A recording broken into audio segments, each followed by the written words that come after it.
Hallelujah. परमेश्वर के presence में आपका स्वागत है सबका। अपने हाथों को उठाओ। वो परमेश्वर आज का वचन मुझे चंगा करे, मुझे आजाद करे। आमीन आमीन। परमेश्वर की तारीफ करो सब जन बाइबल को खोलेंगे। अपनी बाइबल को खोलो। यिर्मयाह की पुस्तक पुराने नियम में उसके 31 बाब को और उसकी 33 आयत को हम पढ़ेंगे। परंतु जो वाचा मैं उन दिनों के बाद इज़राइल के घराने से बांधूंगा वह यह है, मैं अपनी व्यवस्था उनके मन में समाऊंगा और उसे उनके हृदय पर लिखूंगा, और मैं उनका परमेश्वर ठहरूंगा और वे मेरी प्रजा ठहरेंगे। सब कहें आमीन। बाइबल में लिखा पुराने नियम में जब परमेश्वर ने अपनी व्यवस्थाएं अपने लोगों को दी थी, परमेश्वर ने कहा था तुम पाप मत करना, तुम चोरी ना करना, तुम व्यभिचार मत करना। और बाइबल में लिखा परमेश्वर ने अलग अलग व्यवस्था, अलग अलग वचन उनको दिए। अब लोग चोरी नहीं करते थे, लेकिन उनका दिल करता था चोरी करने का। लेकिन बाइबल में लिखा, परमेश्वर ने लिखा था चोरी मत करना, इसलिए वो चोरी नहीं करते थे। परमेश्वर के वचन में लिखा था। सब ध्यान से सुनना। पुराने नियम में परमेश्वर ने कहा तुम चोरी ना करना। बाइबल में लिखा उनको पता था कि चोरी नहीं करनी, लेकिन उनके दिल में रहता था चोरी करने का, दिल उनका करता था, लेकिन बाइबल में लिखा था चोरी नहीं करनी, इसीलिए वो चोरी नहीं करते थे। इसीलिए परमेश्वर ने कहा जो व्यवस्था अब मैं लोगों को दूंगा, मैं उनके दिल पर लिखूंगा, पत्थर पे नहीं। इस दुनिया में ग्रेटेस्ट मिरेकल जो है, सबसे बड़ा चमत्कार, वो एड्स नहीं, एड्स का चंगा होना नहीं है। आपने इस चर्च में एड्स, कैंसर लोगों को चंगे होते देखे, लेकिन सबसे बड़ा चमत्कार है साल्वेशन। सबसे बड़ा चमत्कार है जब एक जन परमेश्वर को अपना जीवन देते हैं। सबसे बड़ा चमत्कार वो है जब एक रूह बचाई जाती है। आमीन। और सबसे बड़ी चंगाई आज मैं आपको बताऊंगा कौन सी है। हमने चंगाइयों को देखा है, हमने कैंसर को जाते देखा है, हमने एड्स को जाते देखा है, लोगों को, रोगियों को चंगे डेथ बेड पे से उठते देखा है। लेकिन ग्रेटेस्ट जो चंगाई है, जो सबसे बड़ी चंगाई है, बाइबल में लिखा है आपकी सबसे बड़ी चंगाई है आपके विवेक, आपके दिल, आपके मन की है। आमीन। पुराने नियम में परमेश्वर ने कहा कि जो व्यवस्था अब मैं लोगों को दूंगा, मैं उनके दिलों पर लिखूंगा। पुराने नियम में परमेश्वर ने कहा था चोरी मत करना, लोगों का दिल था चोरी करने का, लेकिन वो चोरी करते नहीं थे क्योंकि वचन में लिखा था। और परमेश्वर जानते थे कि इनका विवेक चंगा नहीं हुआ, इनके दिल में अभी भी पाप है, लेकिन ये सिर्फ परमेश्वर के वचनों पे चलने के लिए चोरी नहीं कर रहे। लेकिन परमेश्वर ने कहा नए नियम में यीशु मसीह के आने के बाद, उसके लहू के बहने के बाद, परमेश्वर ने कहा अब मैं जो व्यवस्था तुम्हें दूंगा वो तुम्हारे दिल पे लिखूंगा, यानी तुम्हारे दिल को मैं चंगा करूंगा।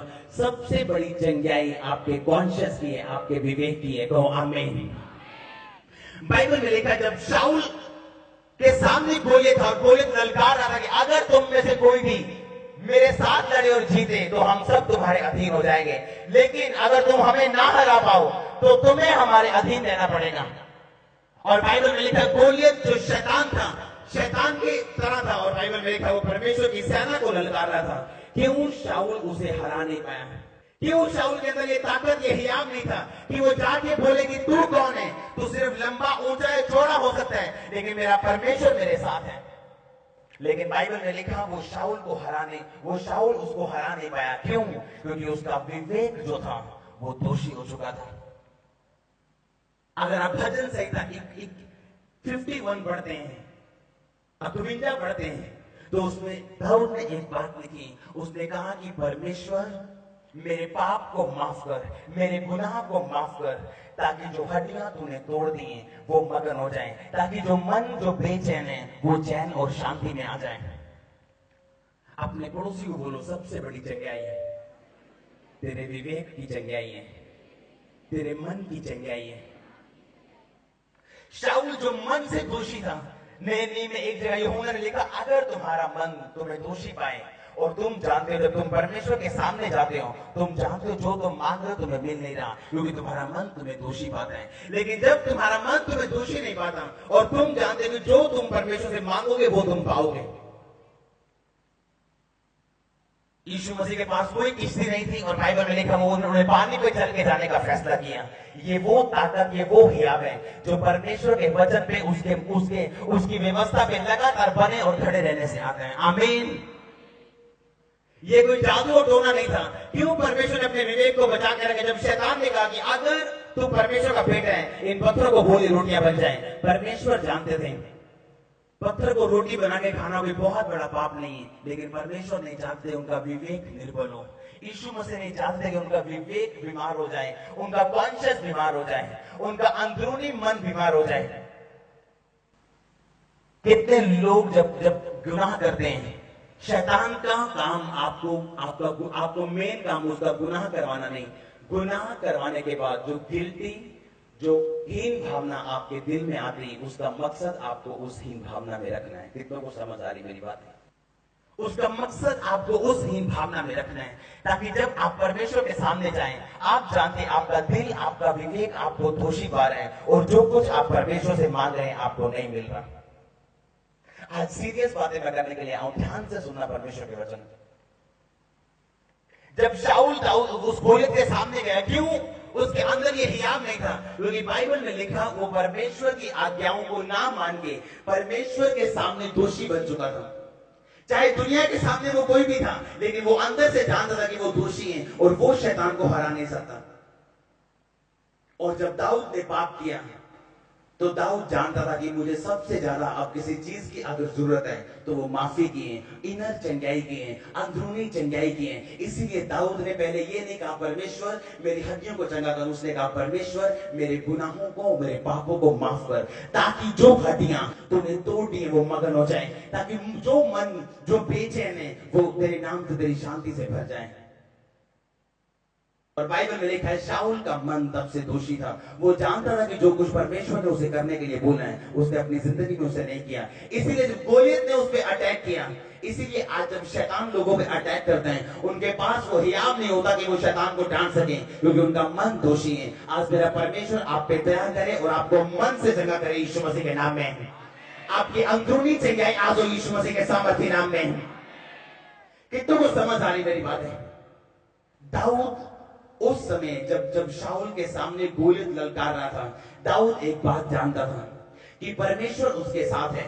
दाऊद एक बात जानता था कि वो परमेश्वर की रजा में रहने वाला व्यक्ति है। दाऊद इस बात को जानता था कि उसने परमेश्वर की मर्जी को पूरा किया है। और जब वो गोलियत के सामने गया, उसे यह हियाव था, इसीलिए उसने गोलियत से कहा कि तू भाला लेके मेरे पास आए, लेकिन मैं सेनाओं के यहोवा के नाम में, यहोवा के नाम में मैं तेरे पास आता हूं। कितनों को समझ आ रही है? वो सेनाओं का परमेश्वर जो दाऊद के साथ था, उसका मन दोषी नहीं था। जब वो गोलियत के सामने गए, दाऊद जानता था, उसने अपनी गवाही दी कि जिस परमेश्वर ने मुझे शेर के हाथों से छुड़ाया, जिस परमेश्वर ने मुझे भालू के हाथों से छुड़ाया, आज जो परमेश्वर मुझे तेरे हाथों से जिताएगा, तेरे सिर को तेरे धड़ से अलग करेगा और तेरा मांस मैं पक्षियों को खिलाऊंगा। कितनों ने पढ़ी ये बात? आज मेरा परमेश्वर आपके विवेक को चंगा करे यीशु मसीह के नाम में। कितनों को समझ आ रही मेरी बातें? आज दाऊद दोषी नहीं था। जब वो गोलियत के सामने गया, वो जानता था दिल से भी परमेश्वर उसके साथ है। वो जानता था कि उसने परमेश्वर की मर्जी को पूरा किया। एक टाइम है आपकी लाइफ में जब आप परमेश्वर को सीरियसली लेते हैं और आप रोते हैं, आप बिलखते हैं, आप कुछ भी करते हैं, लेकिन आप परमेश्वर के वचन को सीरियसली लेते हैं, आप हटते नहीं। एक टाइम आता है जब परमेश्वर आपको सीरियसली लेते हैं। एक टाइम था जब भेड़ बकरियों को चराने के बावजूद भी हम सिर्फ बाइबल की स्टोरियों को पढ़ना जानते हैं, लेकिन हमने कभी पूरे तरीके के साथ उनको इमेजिन नहीं किया। एक ऐसा व्यक्ति जिसका नाम दाऊद था, हम सब जानते, हमने पढ़ा है, लेकिन कभी भी फॉलो नहीं किया। हम जानते अपने भाइयों में सबसे छोटा वो था, भेड़ों बकरियों को चराने का छोटा काम करता था। उसके सारे भाई राजा की सेना में थे। इस बात से गोलियत, इस बात से जो दाऊद था वो निराश नहीं हुआ कि मेरे सारे भाई राजा की सेना में और मैं पिता की भेड़ बकरियों को चला रहा हूं। इस बात से वो निराश नहीं हुआ कि मेरे सारे भाई आशीषित हैं, जबकि वो परमेश्वर में पूरे नहीं है और मैं फिर भी भेड़ों और बकरियों को चला के अपने जीवन को दुखी कर रहा हूं। लेकिन बाइबल में लिखा है सबसे अधिक अपने मन की रक्षा कर, क्योंकि जीने का मूल सूत्र तेरा मन है। कितनों को समझ आ रही मेरी बातें? दाऊद ने अगर किसी बात की रक्षा की थी, वो उसका दिल था। दाऊद ने अगर किसी चीज की रक्षा की थी, वो उसका मन था, उसका कॉन्शियस था, उसका विवेक था। उसका विवेक उसको दोषी नहीं पा रहा था। बात प्रॉब्लम नहीं है, बात बीमारी नहीं है, बात आपकी गरीबी नहीं है, बात यह है कि आपका विवेक निर्बल है या आपका विवेक मजबूत है। बात गोलियत की नहीं थी। बाइबल में लिखा गोलियत इतना लंबा और चौड़ा था, जबकि शाऊल अपने इजराइल में लिखा सबसे लंबा इंसान था। कितनों ने पढ़ी बाइबल? अगर आप बाइबल नहीं पढ़ते तो आपको आधा वचन समझ आएगा। लिखा इजराइल में शाऊल सबसे लंबा और सबसे चौड़ा इंसान था, लेकिन सबसे लंबा और सबसे चौड़ा इंसान और जिसको परमेश्वर ने मसा भी किए हैं, जब गोलियत उसके सामने आया, वो लंबा चौड़ा इंसान डर रहा है शैतान से, क्योंकि वो जानता है कि उसका मन जो है वो उसे दोषी पाता है, और दोषी मन के साथ आप लड़ाइयां जीत नहीं सकते। हर एक इंसान आज सफल होना चाहता है। डॉक्टर्स को देखो, जब आज हम डॉक्टर्स को देखते हैं, हम देखते हैं उन्हें कुर्सी पे बैठा हुआ, रोज लाखों में कमाता हुआ हम उसे देखते हैं। डॉक्टर्स को हम देखते हैं, उनकी इज्जत को, सब उनके आगे पीछे घूमते हैं, उनकी इज्जत, उनका समाज में रुतबा, हर एक चीज, लेकिन हमने कभी भी डॉक्टर को पढ़ते हुए नहीं देखा। जब आम बच्चे गलियों में क्रिकेट खेल रहे होते हैं, वो ट्यूशन जा रहे होते हैं। जब आम बच्चे टीवी देख रहे होते हैं, वो पढ़ रहे होते हैं। जब आम बच्चे अपनी बुआ की शादी में जा रहे होते हैं, वो अपनी बुआ की शादी भी मिस कर रहे होते हैं ट्यूशंस के लिए। लेकिन जब वो सफल होते हैं, हर आम बच्चा उनकी तरह बनना चाहता है, जो पॉसिबल नहीं है। अगर एक व्यक्ति को सबसे ज्यादा किसी चीज की रक्षा करनी है, आपका मन है, वो आपका विवेक है, जिसे शैतान निर्बल और दोषी बनाना चाहता है। दोषी मन के साथ आप मसीह में चल तो सकते हैं, परमेश्वर हो सकता है आपकी जरूरतों को भी पूरा करता जाए, लेकिन जो बड़ा चैलेंज है, जो बड़ी फाइट है जिसके लिए परमेश्वर ने आपको बुलाया, आपके लिए वो जीतना बड़ा इम्पॉसिबल सा और बड़ा कठिन सा काम बन जाएगा। इसीलिए दाऊद ने अपने मन को दोषी नहीं होने दिया। भेड़ बकरे को चराते हुए परमेश्वर की आराधना करता रहा और परमेश्वर के साथ सही था। इसका रिजल्ट ये आया कि जब वो मसा करने के लिए आया परमेश्वर का दास शमूएल, तो उसने क्या कहा? शमूएल ने कहा, इसको मसा करो, इसको मसा करने के लिए मैं आऊं, ये आखिरी। पहले उसने सोचा कि इसको मसा, इसको मसा, इसको। परमेश्वर कहता रहा नहीं, इसको भी नहीं, इसको भी नहीं। लास्ट में उसने कहा कि इसको मसा करने के लिए मैं आया। जबकि उसका मन जब दोषी नहीं था, तो परमेश्वर ने उस पर दया की। जब वो गोलियत के सामने गया, उसका मन दोषी नहीं था, परमेश्वर ने उस पर दया की। वो जानता था परमेश्वर उसके साथ है। प्रॉब्लम आपकी बीमारी नहीं है, प्रॉब्लम आपका बड़ा दुख नहीं है, प्रॉब्लम आपका वो बेटा भी जो नशे कर रहा है, प्रॉब्लम कुछ नहीं, प्रॉब्लम हमारा मन है, हमारा विवेक है। अगर ये दोषी नहीं है, क्यों यूहन्ना ने कहा, कहता अगर तुम्हारा मन तुम्हें दोषी ना पाए, तो तुम जानते हो जो तुम परमेश्वर से मांग रहे हो, तुमने परमेश्वर से पाया। कितनों को समझ आ रही मेरी बातें? आज मेरा मन सिर्फ उस टॉपिक पे है, मेरा नामों पे ध्यान नहीं है। आज मेरा टॉपिक पे ध्यान है, जो मैं परमेश्वर की आत्मा से आपको बताने के लिए आया।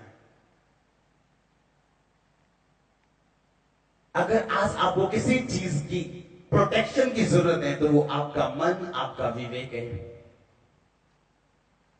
अगर आप दिमाग से सोचो कितना बड़ा पाप था, कितना ही बड़ा पाप था कि जो हवा ने किया, सिर्फ फल खाया उसने।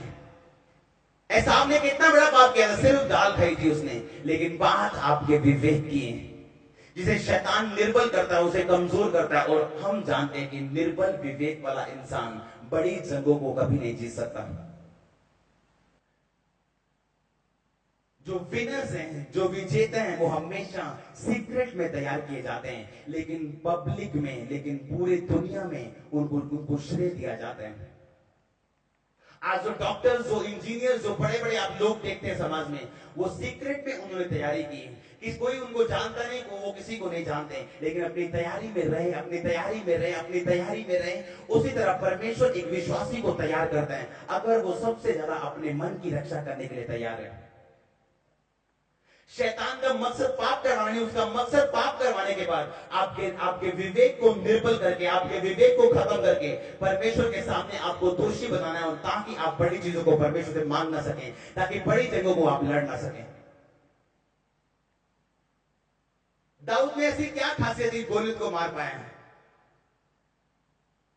कुछ नहीं, उसका विवेक जो बहुत मजबूत था। वो जानता था कि दिन प्रतिदिन, वो जानता था जीवन के दुख और सुखों में, वो जानता कि हर वातावरण में, हर मौसम में वो परमेश्वर के साथ रहे। उसने परमेश्वर के वचन को छोड़ा नहीं। जब शैतान ने उसे कहा तेरे भाइयों के पास सब कुछ, तेरे पास कुछ नहीं, चल पाप कर, तेरे भाई भी करते हैं, तू भी कर। पाप की मजदूरी मौत है। किसने पिछले हफ्ते सुना था वचन? किसी को हफ्ते बाद मिलती है, किसी को दिन के बाद मिलती है, किसी को 6 महीने बाद, किसी को साल के बाद, लेकिन मिलती जरूर है। दाऊद इस बात को जानता था कि मेरे भाई पाप कर रहे हैं, आज आशीषित हैं, लेकिन वो ये भी जानता था कि पाप की मजदूरी मौत है। वो ये भी जानता था कि जिस दिन हिसाब होगा, सारे हिसाब परमेश्वर चुकता कर देंगे। और जिस दिन हिसाब हुआ, दाऊद राजा बनाने के लिए चुना गया। जो दाऊद के साथ हुआ, आपके साथ हो यीशु मसीह के नाम में। लेकिन बाइबल में लिखा है दाऊद ने अपने मन की रक्षा सबसे ज्यादा की। वो जानता था निर्बल विवेक, निर्बल मन जो परमेश्वर के सामने दोषी है, बड़े बड़े कामों को, बड़े बड़े शैतानों को कभी नहीं मार सकता। अगर आप एक मसीही हैं, सच्चे मसीही हैं, तो परमेश्वर आपके उत्साह को खत्म करके आपको परखने की कोशिश करेंगे, क्या तब भी आप परमेश्वर के पीछे हैं या नहीं। ध्यान से मेरी बात को सुनना। बाइबल में लिखा है एलिया जब स्वर्ग पे जाने वाला था, आप इमेजिन कर सकते हैं अलीशा जो दिन रात उसके साथ रहता था, अलीशा जो दिन रात उसकी सेवा करता था, उसने अलीशा को भी नहीं बताया कि आज मैं स्वर्ग पे जाने वाला हूं। अलीशा जो अपना घर बार छोड़ के एलिया के पीछे चला गया था, और बाइबल में लिखा है एलिया ने बार बार उसे घर जाने के लिए, उसे पीछे हटने के लिए बोला, उसे रिजेक्ट किया। परमेश्वर का मसा जब आपकी जिंदगी में आएगा, आपको रिजेक्शंस मिलने वाली। जब परमेश्वर का अभिषेक आपकी जिंदगी में आएगा, परमेश्वर आपको परखने वाले हैं। आपके विवेक को मजबूत करने के लिए अलग अलग परीक्षाओं से वो आपको निकालने वाले हैं। लेकिन बाइबल में लिखा है अगर आप अपने मन की रक्षा करते हैं, अगर आप इस बात को समझ जाएंगे, अगर आपका मन आपको दोषी नहीं पाता, बाइबल में लिखा है जो तुम परमेश्वर से फिर मांगते हो तुम उसे पाते हो। शाऊल इसीलिए नहीं मार पाया उसे। शमूएल ने कहा ये क्या हो रहा है शाऊल? कहता ये तेरे परमेश्वर के लिए भेंटें रखी है। कहता परमेश्वर तेरी भेंटों को नहीं चाहता। और बाइबल में लिखा है शाऊल का मन दोषी था, इसीलिए वो बड़े बड़े काम उसके बाद नहीं कर पाया। लेकिन दाऊद जो परमेश्वर के साथ रहने वाला इंसान था, जो जानता था कि मेरे भाई चाहे आशीषित हैं, प्रभु में है या नहीं, लेकिन मैं परमेश्वर के वचन को छोड़ने वाला नहीं हूं। ग्रेटेस्ट हीलिंग जो है वो आपके कॉन्शियस की है, आपके विवेक की है। इस दुनिया की सबसे बड़ी चंगाई आपके विवेक की चंगाई है। इसलिए दाऊद ने भजन संहिता 51 में उसने कहा कि परमेश्वर मेरे पाप को माफ कर, क्योंकि दाऊद का विवेक जो था वो निर्बल हो चुका था। कितनों को समझ आ रही मेरी बातें? आत्मिक व्यक्ति सब कुछ जानता है और सब कुछ समझता है। अपने हाथों को उठाओ, अपने हाथों को बंद करो। प्रभु यीशु मसीह के सामर्थ्य नाम में मांगते हैं। सब जन परमेश्वर की तारीफ करो। अगर आप आशीषित हो उसकी तारीफ करो सब जन। आमीन। एक बात आपको बतानी, आज का वचन अभी खत्म नहीं हुआ। हर एक व्यक्ति जो प्रेशर में परमेश्वर के साथ नहीं चल सकता, वो कभी हीरा नहीं बन सकता। और ना वो हीरा है। हीरे की पहचान कैसे होती है? आप उसमें जितना मर्जी प्रेशर मारो वो कभी टूटता नहीं। और जरकन की पहचान कैसे होती है? नट की। आप उसमें प्रेशर मारो वो टूट जाता है। और परमेश्वर लोगों को बड़ी चीजें देने से पहले हमेशा आपको प्रेशराइज करता है कि आप हीरा है या जरकन है। कितनों को समझ आ रही मेरी बात? उस ज्वेलर ने क्या किया कि उसने उस नग को लिया, उसने थोड़ी मारी, वो टूट गया। कहता ये हीरा नहीं। अगर ये हीरा होता तो टूटता नहीं। आप जब परमेश्वर के लोगों को बाइबल में देखेंगे ना, वो कभी स्टाफ के साथ काम नहीं कर सकते, वो हमेशा डिसाइपल के साथ काम करते हैं। आमीन। अगर अलीशा एक स्टाफ होता तो हमेशा एलिया को छोड़ के चला जाता, लेकिन वो स्टाफ नहीं था, वो काम करने वाला नहीं था, वो एक डिसाइपल, एक चेला था जो उसके पीछे हो लिया था परमेश्वर की मर्जी के कारण। जो हीरा होता है वो प्रेशर डालने पर कभी टूटता नहीं। आप पता है आपको, वो जो कांच को काटने वाली चीजें होती है, कांच को, उसमें हीरा लगा होता है, क्योंकि हीरा कभी टूटता नहीं। कितनों को समझ आ रही मेरी बात है? हीरा तैयार होने में टाइम लगता है, जरकन तैयार होने में बिल्कुल टाइम नहीं लगता। मेरे आत्मिक पिता एक बात बोलते हैं कि रॉयल्स गाड़ी तैयार होने में 6 महीने लगते हैं और टोयोटा तैयार होने में 13 घंटे लगते हैं। अगर परमेश्वर के बड़े काम आप चाहते हैं अपनी जिंदगी में देखना, तो उसे तैयार करने का मौका दो अपने आप को। आमीन। परमेश्वर को टाइम दोगे वो आपको तैयार कर सके। जरकन पे थोड़ा सा प्रेशर मारो वो टूट जाता है और पता चल जाता कि ये नकली है, लेकिन हीरा अगर आप प्रेशर डालेंगे वो कभी नहीं टूटेगा। बड़ी सेवकाई देने से पहले, बड़े काम देने से पहले, बड़ी चीजें देने से पहले परमेश्वर आपको हमेशा चेक करता है कि आप वो नकली वाला कि आप सचमुच का हीरा है। एलिया ने कहा था अलीशा से, अपने असिस्टेंट को भी नहीं बताया कि आज मैं स्वर्ग में जा रहा हूं। आप सोच सकते हैं कि एलिया का स्वभाव कैसा था। अपने क्लोजेस्ट पर्सन को भी नहीं बताया कि आज मैं स्वर्ग में जा रहा हूं। लेकिन अलीशा जानता था कि अगर मैंने अभिषेक लेना है तो मुझे बहुत सारी बातों में कॉम्प्रोमाइज करके अपने आप को मारना पड़ेगा और परमेश्वर के पीछे चलना पड़ेगा। जब आपको लगता है कि आपकी लाइफ में प्रेशर बढ़ रहा है, वो टाइम होता है जब परमेश्वर आपको शिफ्ट कर रहे होते हैं आपके अगले अभिषेक, आपके अगले अनॉइंटिंग में। वो टाइम होता है जब परमेश्वर आपको शिफ्ट कर रहे होते हैं आपकी अगली ताकत में, जहां परमेश्वर आपको लेके जाना चाहते हैं। अगर नोकिया कंपनी गलत मोबाइल को लॉन्च नहीं करती, क्योंकि वो बड़ी कंपनी है, एप्पल कंपनी गलत मोबाइल को लॉन्च नहीं करती जिसमें इफेक्ट है, जिसमें डिफेक्ट है, अगर वो लॉन्च नहीं करती तो परमेश्वर ऐसे लोगों को लॉन्च कैसे कर देगा जो लोग अभी जरकन है, हीरा नहीं। देखने में जरकन और हीरा हमें एक बराबर लग रहे थे। इवन तक हम भी ये कह रहे थे कि नहीं ये डायमंड रिंग है, कोई कह रहा था नहीं ये जरकन है, कोई बोल रहा नहीं ये डायमंड, हमें भी लग रहा है डायमंड है, लेकिन जब प्रेशर मारा गया तो वो टूट गया। देखने में ये भी विश्वासी है, ये भी विश्वासी है, ये भी पास्टर है, ये भी पास्टर है, लेकिन प्रेशर बताता है कौन पास्टर है ऊपर से और कौन नीचे से, कौन विश्वासी ऊपर से और कौन नीचे से। कितनों को समझ आ रही मेरी बात? आपका विवेक आपको दोषी नहीं पाना चाहिए। दुनिया आपको दोषी कहे, नो प्रॉब्लम, पर वो गलत ना कहे। इसका मतलब ये नहीं कि आप व्यभिचारी हैं तो फिर दुनिया दोषी कहेगी तो वो दोष गलत है। बाइबल में लिखा है परमेश्वर के सेवक को सुनाम होना चाहिए, लेकिन आप पे पर्सनल जिम्मेवारी है अपने विवेक को निर्बल ना रखने की और अपने विवेक को मजबूत करने की। और बाइबल में लिखा है पाप परमेश्वर के सामने हमारे निर्बल विवेक को निर्बल कमजोर कर, और हम जानते हैं कि हम बड़ी चीजें परमेश्वर से मांग रहे हैं, हमें मिल नहीं रही क्योंकि हम तैयार नहीं। हालेलुया। परमेश्वर की उंगली पे हीरा फिट होने से पहले उसे चेक किया जाता है। आपको बड़ी आशीष देने से पहले आपको चेक किया जाता है। परमेश्वर का काम नहीं था दाऊद को धक्के खिलवाना या दाऊद को दुखी करना या दाऊद को दर दर के धक्के खिलवा के उसको ऐसा कर देना। परमेश्वर चेक कर रहे थे कि ये जरकन है या ये हीरा है। आमीन। परमेश्वर नहीं चाहते हम दुखी हों, लेकिन बाइबल में लिखा है जिसको वो पुत्र बना लेता है उसको कोड़े भी लगाता है। प्रॉब्लम हथौड़ी नहीं है, प्रॉब्लम ये है कि हम क्या है। वो हथौड़ी जरकन को तोड़ सकती है लेकिन हीरे को कभी नहीं तोड़ सकती। अगर आप सच्चे मसीह हैं तो आप एक हीरा हैं यीशु मसीह के नाम में। बात हथौड़ी की नहीं है, बात प्रेशर की नहीं है, बात आपकी जिंदगी की मुसीबत की नहीं है। बात ये नहीं कि आपको क्या चाहिए, क्या अड़ा हुआ है, क्या रुका हुआ है, कौन सी बीमारी है, कौन सी प्रॉब्लम है। बात ये है कि आपका संबंध कैसा है परमेश्वर के साथ, आप उस चीज को लेते किन आंखों से है। प्रॉब्लम ये है। कितनों को पता है फौजी सुबह सुबह उठ के अपने हाथों में बंदूक उठा के चक्कर लगाते हैं ग्राउंड के? कितनों को पता है क्यों? मैं आपको बता सकता हूं ऐसे भी फौजी हैं जिन्होंने एक भी लड़ाई नहीं लड़ी। हजारों ऐसे होंगे जिन्होंने एक भी लड़ाई नहीं लड़ी होगी, लेकिन ट्रेनिंग वही की होगी सुबह से लेके जो उनका ट्रेनिंग पीरियड होता है। अपने हाथों में बंदूक पकड़ के चक्कर पर उनको तैयार किया जाता है उनकी जिंदगी की हर सिचुएशन के लिए कि जैसी भी जंग में सिचुएशन आए तुम तैयार रहो।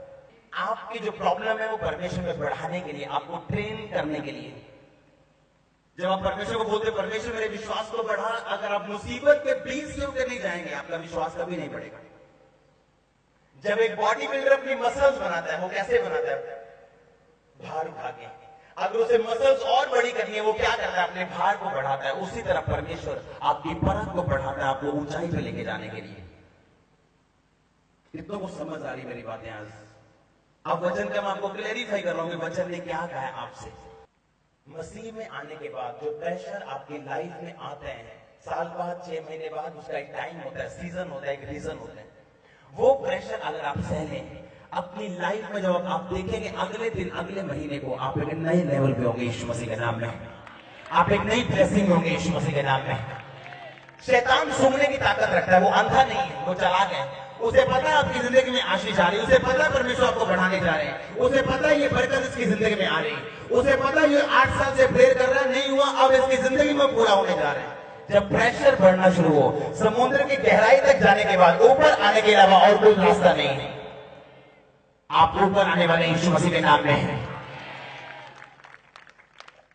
आपको इस बात को समझना है, परमेश्वर के काम करने के तरीके और इंसान की सोच दोनों अलग अलग है। इसीलिए मैंने आपको पूरा हफ्ता घर जाके 3 दिन लगातार ये प्रार्थना करना, परमेश्वर शैतान की योजनाओं को समझने की, उन्हें तोड़ने की ताकत और अनुभव मुझे दे। आमीन।